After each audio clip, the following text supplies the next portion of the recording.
ಸಕರಾಯಪಟ್ಟಣ ಗಣಪತಿ ಸೇವಾ ಸಮಿತಿ ಅಗ್ರಹಾರ ಗ್ರಾಮದಲ್ಲಿ ಎಜಿಆರ್ ಬಾಯ್ಸ್ ವತಿಯಿಂದ ವಿಘ್ನ ವಿನಾಯಕನನ್ನ ಪ್ರತಿಷ್ಠಾಪನೆ ಮಾಡಿದ್ದು ವಿಸರ್ಜನಾ ಮಹೋತ್ಸವ ಅದ್ದೂರಿಯಾಗಿ ಜರುಗಿತು.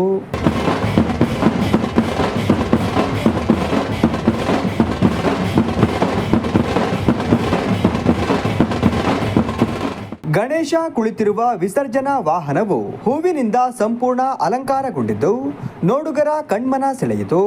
ಗ್ರಾಮದ ಪ್ರಮುಖ ಬೀದಿಗಳಲ್ಲಿ ಮೆರವಣಿಗೆ ತೆರಳುತ್ತಿದ್ದರೆ ರಸ್ತೆಯ ಬದಿಗಳಲ್ಲಿ ನಿಂತಿರುವ ಭಕ್ತರು ವಿಘ್ನೇಶ್ವರನಿಗೆ ಕೈ ಮುಗಿದು ಭಕ್ತಿ ತೋರಿದರು. ಗ್ರಾಮಸ್ಥರು ಹಾಗೂ ಯುವಕ ಯುವತಿಯರು ಬ್ಯಾಂಡ್ ವಾದ್ಯಕ್ಕೆ ಹೆಜ್ಜೆ ಹಾಕುವುದರ ಮೂಲಕ ಕುಣಿದು ಸಂಭ್ರಮಿಸಿದರು.